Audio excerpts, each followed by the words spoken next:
আরে আরে কিবা আর বিচিত্র রঙ্গ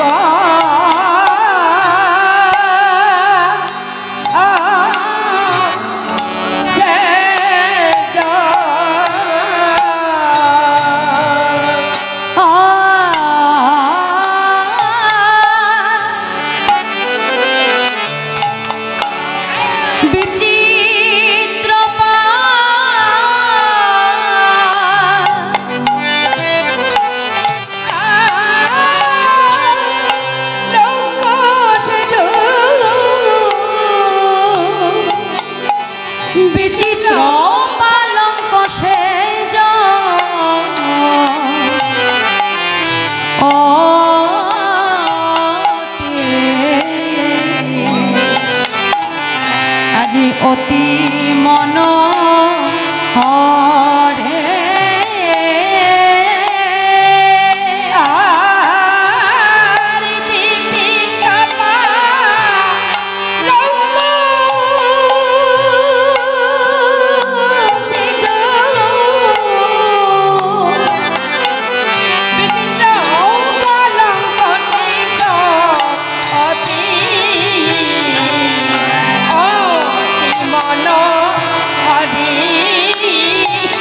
শোভার বালাই যায় রে শোভার বালাই যায় রে শোভার বালাই যায় রে শোভার বালাই যায় রে মহাপ্রভু শয়ন শোভা বালাই যায় রে মহাপ্রভু বালাই যায় রে মহাপ্রভু শয়ন শোভা বালাই যায় রে আমার আমার মহাপ্রভু বালাই যায় রে আজ শিবাশয় বন মাঝে শোভার বালাই যায় রে আমার আমার মহাপ্রভু শয়ন শোভার বালাই যায় রে ভাবে নিধি গৌর হরি শয়ন শোভার বালাই শয়ন শোভার বালাই যায় রে ভাবে নিধি গৌর হরি শয়ন শোভার বালাই যায় রে ভাবে নিধি বলি শয়ন শোভার বালাই যায় রে আমার আমার গৌর হরি বালাই যায় রে আজ ভাবনিধি গৌর হরি আমার শ্রীধাম নবদ্বীপ মাঝে বাবা শ্রীবাস অঙ্গনে ভাবনিধি গৌর হরি সারা নিশি হরিনাম সংকীর্তনে নিত্য গীত করে ক্লান্ত পরিশ্রান্ত হয়ে গদাধরের পাতা সেজে শ্রীবাস অঙ্গন মাঝে আমার মহাপ্রভুকে আজ শয়নে রাখলে আস্তে আস্তে আস্তে তা ভাবনিধি গৌরহরি আমার শ্রীবাস অঙ্গন মাঝে সারা নিশি আজকে হরিনাম যজ্ঞ সংকীর্তনে বিভোর হয়ে আজকে আমার মহাপ্রভু ঘুমিয়ে আছে। তাহলে এই যে শ্রীধাম নবদ্বীপ ধাম, এই নবদ্বীপ ধামের মাগো শ্রীবাস অঙ্গন। তা আপনারা যারা যারা নবদ্বীপে গেছেন মা, এই নবদ্বীপের শ্রীবাস অঙ্গন ছাড়াও কিন্তু অনেক স্থান রয়েছে, তাই না? তাহলে এতগুলো জায়গা থাকতে আমার মহাপ্রভু কেন শুধু শ্রীবাস অঙ্গনেই হরিনাম করে? কথাটা কিন্তু বুঝতে হবে বাবা। তা নবদ্বীপের এত জায়গা থাকতে মহাপ্রভু কেন দিবানিশি শ্রীবাস অঙ্গনেই হরিনামে রত থাকে? যেমন শ্রীবাস, শ্রীবাস অঙ্গন কি শুধু নবদ্বীপে রয়েছে মা? নয়। শ্রী শব্দের অর্থ হলো বাবা সুন্দর, আর বাস শব্দের অর্থ হলো বাসা। আমাদের প্রত্যেকের যে দেহ বাসাটা রয়েছে মা, এই দেহ বাসাটাকে যদি তুমি ভক্তি রসের দ্বারা শ্রীবাস বানাতে পারো, তাহলে এই প্রভুকে খোঁজার জন্য তোমাকে নবদ্বীপে যেতে হবে না, ভগবান নিজেই সে তোমার হৃদয় মন্দিরে বিচরণ করবেন। তাই গৌর হরি বল হরি বল। তাই শ্রীবাস অঙ্গন মাঝে ভাবনিধি গৌর হরি আমার শয়নে আছে। তা মাগো, এই শ্রীবাস তিনি মহাপ্রভুর কত বড় ভক্ত ছিলেন যে প্রভু তার অঙ্গনে বাধা থাকতেন। আপনারা কীর্তনিয়ার মুখে সবসময় শুনবেন যে মহাপ্রভু শ্রীবাস অঙ্গনে হরিনাম করছে। তাহলে এমনি এমনি তো মহাপ্রভুকে বাধা যায় না বাবা, তাই না? এমনি এমনি ভগবান পাওয়া যায় না। যদি অন্তরে প্রেম ভক্তি ভালোবাসা না থাকে তাহলে ভগবান পাওয়া যায় না। তা একটা মজার কথা কি মা, এই শ্রীবাস পণ্ডিত কিন্তু প্রথম জীবনে প্রভুর ভক্ত ছিলেন না। কেন বাবা? কারণ এই ন্যায় বিদ্যা নিয়ে পড়াশুনো করবার জন্য, শাস্ত্র নিয়ে পড়াশুনো করবার জন্য, বেদ নিয়ে পড়াশুনো করবার জন্য শ্রীবাস পণ্ডিতের ভেতরে ছিল বাবা অগাধ পাণ্ডিত্য। আর এই জগতে দেখবেন যারা একটু বেশি শিক্ষিত বলে নিজেদেরকে দাবি করে বাবা, তাই না? জাগতিক জগতের বিষয়, পাঠ্য বিষয় যারা অধ্যয়ন করে তারা কিন্তু আমার আপনার মতো সহজে ভগবানকে বিশ্বাস করতে পারে না। পারি কি? ভেবে দেখুন, আমাদের ঘরে ছেলে মেয়েদের কথা দিয়ে চিন্তা করো। তার কাছে যে তুমি যদি একটা কথা বলো, মা কি বলবে? যে মা কথাটা যে বলছো এর পেছনে যুক্তি কি আছে, বিচার কি আছে? মানবো কেন তোমার কথা? আমাকে বুঝিয়ে দাও। তাহলে আমাদের ঘরের সন্তানের ভেতরে কিন্তু বাবা যুক্তি তর্কের বিচার রয়েছে। শ্রীবাস পণ্ডিত ন্যায় বিদ্যা নিয়ে পড়াশোনা করবার জন্য তার ভেতরে ছিল একটা বিদ্যার অহংকার। তা শ্রীবাস পণ্ডিতের যখন দেখতে দেখতে 17টা বছর বয়স হয়ে যাবে, যেদিন পূর্ণ হবে না, ঠিক তার আগের রাত্রিতে শ্রীবাস পণ্ডিত শয়নে আছে, মানে ঘুমিয়ে আছে। ঘুমের ভেতরে হঠাৎ করে এক দীর্ঘাদেহী পুরুষ স্বপ্নের ভেতরে শ্রীবাস পণ্ডিতকে এসে দর্শন দিচ্ছে। শ্রীবাস, শ্রীবাস, একবার নয়ন খুলে তাকাও শ্রীবাস। কত ভাগ্যের ফলে দুর্লভ মনুষ্য জন্ম তুমি পেয়েছ, কত লক্ষ জনি ভ্রমণ করবার পর তুমি কৃষ্ণ সাধনের দেহ পেয়েছ শ্রীবাস। হরে কৃষ্ণ ভজনের দেহখানা দিয়ে তুমি তোমার সারাটা জীবন শুধুমাত্র যুক্তি তর্ক দিয়ে সবকিছু বিচার করলে শ্রীবাস। শ্রীধাম নবদ্বীপে এসে তুমি করুণাহার অবতার আমার মহাপ্রভুকে চিনতে পারলে না শ্রীবাস। এত সহজে কৃষ্ণ ভজনের দেহ পাওয়া যায় না শ্রীবাস। এর জন্য কোটি কোটি জন্ম তোমাকে ভ্রমণ করতে হয়, লক্ষ জনই ভ্রমণ করতে হয়, তবে দুর্লভ মনুষ্য দেহখানা পাওয়া যায় শ্রীবাস। শুনে রেখো বাবা, আগামীকাল তোমার 17 বছর পূর্ণ হবে। আর শুনে রেখো, আগামীকাল তোমার মৃত্যু ঘটবে। আচ্ছা মা, বলতে পারো এই জগতে যে মানুষটা একবার জেনে যায় তার মৃত্যু ঘটবে,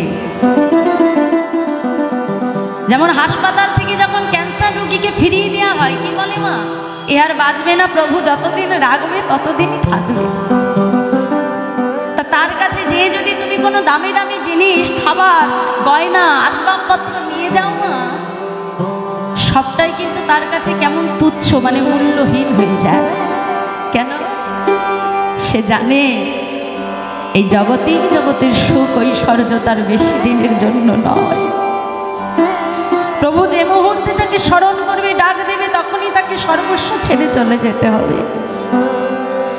আর শ্রীবাস পণ্ডিত যখন জানতে পারলেন যে আগামীকাল তার মৃত্যু ঘটবে, মনে মনে চিন্তা করছে, সারাটা জীবন আমি যুক্তি তর্ক করেই কাটিয়ে দিলাম, দয়াময় আজ তো আমার মৃত্যু ঘটবে। মৃত্যুর পূর্বে একবার হলেও আমি গঙ্গায় স্নান করে আসি, অন্তত বলতে তো পারবো যে মৃত্যুর পূর্বে একবার হলেও আমি গঙ্গায় স্নান করেছি। শ্রীবাস পণ্ডিত আজকে কোথায় এলো মা? গঙ্গা স্নানে এলো। গঙ্গা স্নান করে যখন ফিরে যাচ্ছে, পথের ধারে দেবানন্দ পণ্ডিত আজকে ভক্তবিন্দুকে সঙ্গে নিয়ে শ্রীমদ্ ভাগবত কথা আলাপন করছেন। বাবা শ্রীবাস পণ্ডিত মনে মনে চিন্তা করল, জীবনের 17খানা বছর আমি অতিবাহিত করে ফেললাম, কিন্তু যাকে চিনতে পারলাম না, বুঝতে পারলাম না। হে দয়াময়, জীবনের এমন সময় এসে আমার বৈরাগ্য হলো, এমন সময় এসে আমি তাকে চিনতে পারলাম, যখন তাকে ডাকবার মতো আমার কাছে সময় নাই। প্রভু, সুযোগ যখন তুমি আমাকে দিয়েছ, মৃত্যুর পূর্বে একবার হলেও আমি শ্রীমদ্ ভাগবত কথা সাধন করে নিই। তোমাদের মতো এরকম করে আজ শ্রীমদ্ ভাগবত আসরে এসে, হরিবাসরে এসে বসলে, হরিনাম শুনছি মা, এক মন প্রাণ দিয়ে হরিনাম শুনতে শুনতে একটা উঁচু ঢিপির উপর থেকে আজকে শ্রীবাস পণ্ডিত গড়িয়ে পড়ে আজকে মাটির উপরে অচৈতন্য হয়ে পড়লে। দেবানন্দ পণ্ডিত ছুটে এসে শ্রীবাস পণ্ডিতের চোখে মুখে জলের ছিটা দিচ্ছে। বাবা, কি হয়েছে তোমার? কোথা থেকে এসেছো আমাকে একবার বলো। কি নাম তোমার? কোথায় তোমার ঘর? একবার চোখ খুলো বাবা, একবার আমার দিকে তাকা। চোখে মুখে জলের ছিটা দিতে দিতে শ্রীবাস পণ্ডিতের আজকে চৈতন্য ফিরে এলো। যেই না আজকে চেতনা আসলো, সঙ্গে সঙ্গে ছুটে গিয়ে বৈষ্ণবের চরণটা বুকের মধ্যে জড়িয়ে ধরেছে। বৈষ্ণব কথাই বলে প্রভাতে উঠে দেখি যদি বৈষ্ণব দর্শন হয়, প্রভাতে উঠে যদি সাধুগুরু বৈষ্ণবের কৃপা পাওয়া যায়, তবে তার নাকি গৌর গোবিন্দ প্রাপ্তি হয়। বৈষ্ণব, আজ আপনার কৃপায় এই মানব জনম আমি পুনরায় ফিরে পেলাম। আজ আপনার মতো সাধুর বদনে হরিনাম শোনাবার জন্য আজ আমার মৃত্যু যোগ ছিল। স্বয়ং যমদূত আমাকে নিতে এসেছিল। যেহেতু আমি ভাগবত আসরে বসে আছি, যেহেতু আমি হরিনাম শ্রবণ করছি, তাই সে আমাকে নিয়ে যেতে পারল না। সে যে এসেছিল এটা বোঝানোর জন্য আমাকে ধাক্কা দিয়ে ফেলে দিল। নিতাই গৌর হরি বল। বৈষ্ণব, আজ গৌর হরির কৃপায় যখন এই দেহ আমি 17 বছরে ফিরে পেলাম, আজ আপনার চরণ ধরে আমি প্রতিজ্ঞা করলাম, জীবনে যতদিন আমার দেহে প্রাণ থাকবে, এই দেহ আর অন্য কারোর জন্য নয়। আমার দেহ, মন, প্রাণ, জীবন, যৌবন আমি গৌর চরণে সমর্পণ করলাম। নিতাই গৌর হরি বল।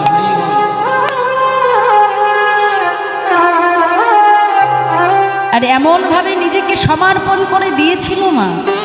দেখো, এ জগতে আমরা অনেকেই নিজেদেরকে ভক্ত বলে জাহির করি। বাবা, কপালে শুধু তিলক সেবা করলে, গলায় মোটা মোটা তুলসীর মালা পরলে ভক্ত হওয়া যায় না গো মা, যদি তোমার ভেতরে শুদ্ধ প্রেম ভক্তি না থাকে। ভগবান শুধু আমার মুখে বলে দিলেই কি ভগবান আমার হয় বাবা? আগে তো তোমাকে তার হতে হবে। এই শ্রীবাস পণ্ডিতের আঙিনার মাঝে আমার মহাপ্রভু আজকে হরিনামে মগ্ন হয়ে আছে। আর হরিনাম করতে করতে শ্রীবাস পণ্ডিত হঠাৎ শুনতে পেল যে ভেতর থেকে একটা ক্রন্দনের ধ্বনি, মানে কান্নার শব্দ পাওয়া যাচ্ছে। শ্রীবাস পণ্ডিত আজকে ছুটতে ছুটতে বা ঘরের ভিতরে এসে দেখল শ্রীবাস পণ্ডিতের স্ত্রী মালিনী দেবী সন্তানকে কোলের ভেতরে নিয়ে কাঁদছে। এসে দাঁড়িয়ে ডাকছে, মালিনী, মালিনী, কি হয়েছে তোমার? কাঁদছো কেন তুমি? আমার মহাপ্রভুর হরিনামে যে বিঘ্ন ঘটে মালিনী, আমায় বলো কেন তুমি কান্না করছো? সন্তানকে নামিয়ে রেখে ছুটে এসে স্বামীর চরণটা জড়িয়ে ধরে বলছে, স্বামী আমি কাঁদব না। আমি কাঁদছি কেন জানো? এই কিছুক্ষণ পূর্বে তোমার আর আমার নয়ন বলে আমাদের পুত্র কৃষ্ণ দাস জনমের মতো আমাদের সংসার মায়া পরিত্যাগ করে চলে গেছে। এই অভাগিনীকে যে মা বলবার মতো আর কেউ রইল না। আজ আমাকে কাঁদিয়ে আমার সন্তান জনমের মতো আমায় ছেড়ে চলে গেল। বলতে পারো আমাকে যে মা বলে ডাকবার মতো আর কেউ রইল না। আমার কৃষ্ণদাস আমার সম্মুখে চলে গেল। স্বামী আমি কাঁদবো না বলো? শ্রীবাস পণ্ডিত বলছে মালিনী আমার সন্তান মারা গেছে তাই তুমি কার্য বলেনি। বলতে পারো এ জগতে এমন ভাগ্য কজন আর হতে পারে যে অঙ্গনে আমার মহাপ্রভু হরিনাম করেছে। আমার প্রভুর বদনে হরিনাম শুনতে শুনতে আমাদের কৃষ্ণদাস মায়া ত্যাগ করেছে। মানে রে আমাদের সন্তানের মতো ভাগ্যবান এই সংসারে কেউ নাই। মালিনী তুমি কেঁদো না। মালিনী তুমি কেঁদো না। পাছে হরিনামে বিঘ্ন ঘটে মা। নিজের উড়ানিটা হাতে নিয়ে কাপড়ের পুটলি করে মালিনীর বদনে দিয়ে গেছে। কেন? যাতে কান্নার শব্দ মহাপ্রভুর কানে না পৌঁছায়। ফিরে এসে আবার গৌর হরির সঙ্গে হরিনাম করছে। তা মা এ জগতে সবার নয়ন ফাঁকি হয় কিন্তু ভগবানের নয়ন ফাঁকি দেওয়া যায়? হরিনাম করতে করতে হঠাৎ করে আজকে শ্রীবাসকে ডেকে বলছে শ্রীবাস জানো শ্রীবাস আমি এতদিন তোমার ঘরে হরিনাম করছি কিন্তু আজ আজ আজ আমি তোমার ঘরে হরিনাম করে কোনো সুখ পাচ্ছি না। শ্রীবাস আচ্ছা তোমার ঘরে কি কোনো অমঙ্গল হয়েছে? প্রভু এ তুমি কি বলছো? অমঙ্গল? না না দয়াময়, যে ঘরে তুমি হরিনাম করো, যে ঘরে আমার মহাপ্রভু হরিনাম করে দয়াময়, সেই ঘরে কি কখনো কোনো অমঙ্গল হতে পারে? না না না না প্রভু, আমার ঘরে কোনো অমঙ্গল হয় না। পাশ থেকে এক ভক্ত এসে বলছে দয়াময় এই কিছুক্ষণ পূর্বে শ্রীবাস পণ্ডিতের একমাত্র পুত্র কৃষ্ণদাস মারা গেছে। কি? শ্রীবাস তোমার পুত্র মারা গেছে তুমি আমাকে বলো? ছুটতে ছুটতে ঘরের ভিতরে এসে দেখলো আর মালিনী দেবী ফুপড়ে ফুপড়ে কাঁদছে। ছুটে এসে মায়ের বদন থেকে যেই না কাপড়ের পুটলিটা সরিয়ে দিয়েছে মা আর থাকতে পারল। ছুটে গিয়ে গৌর হরি চরণটার বুকের ভিতরে জড়িয়ে ধরে বলছে দয়াময় এ জগতে সবাই বলে তুমি নাকি বিপদ ভঞ্জন মধুসূদন। এ জগতে সবাই বলে তুমি নাকি তারপরে মধুসূদন। এ জগতে সবাই বলে তুমি নাকি ভক্তির ভগবান। প্রভু আজ তুমি যদি ভক্তির ভগবান হয়ে থাকো আমায় বলো দয়াময় আমার পুত্র কৃষ্ণদাসকে আমি কেমন করে ফিরে পাবো? কে আমাকে একবার মা বলে ডাকবে? আমার পুত্রকে তুমি আমার কাছে ফিরিয়ে দাও প্রভু, আমি আর কিচ্ছু চাই না। আমার সন্তানকে ফিরিয়ে দাও দয়াময়। গৌর হরি আজকে মৃত সঞ্জীবনী সদা কৃষ্ণদাসের কর্ণমূলে দিলেন বাবা। আর যেই না আজকে হরিনাম আজকে কর্ণমূলে গেল সঙ্গে সঙ্গে শ্রীবাস পণ্ডিতের পুত্র কৃষ্ণদাস উঠে বসলেন। এ জগতে যদি পিতামাতা ভক্ত হয় মা সেই ঘরে কিন্তু একজন ভক্ত সন্তানই আসতে পারে। হয় সেই ঘরে কিন্তু ভক্ত সন্তান কখনো আসে না বাবা। শ্রীবাস পণ্ডিতের মতো যার পিতা, আজ তার পুত্র কৃষ্ণদাস তার মা মালিনী দেবীর ভেতর থেকে আমাদের জগৎজীবকে শিক্ষা দিয়ে গেলে মায়ের কাছে এসে কণ্ঠটা জড়িয়ে ধরে বলছে, মা একবার ভেবে দেখো তোমার গর্ভে আসবার পূর্বে আমাকে ৮০টা লক্ষ জনি ভ্রমণ করতে হয়েছে, তাহলে প্রত্যেকটা জন্মেই তো কোনো না কোনো মা আমাকে জন্ম দিয়েছে, তাহলে তাদেরকে ছেড়ে যদি আমি তোমার কাছে আসতে পারি, তোমাকে ছেড়ে আমি কেন যেতে পারবো না? এ জগতের নিয়মই তো এইটা, এসেছি যখন চলে যেতেই হবে মাগো। তাই সংসার মাঝে যদি কাউকে ভালোবাসতে হয়, যদি কাউকে আপন করতে হয়, আপন করতে হলে আমার মহাপ্রভুকে ভালোবেসো। যে মহাপ্রভুর হাতটা তুমি একবার শক্ত হাতে ধরতে পারলে, যে প্রভু কোনোদিনও তোমায় ছেড়ে যাবে না। এই জগতের সন্তান তোমাকে যতই ভালোবাসো, একদিন না একদিন কিন্তু তোমার হাত সে ছেড়ে দেবে মা।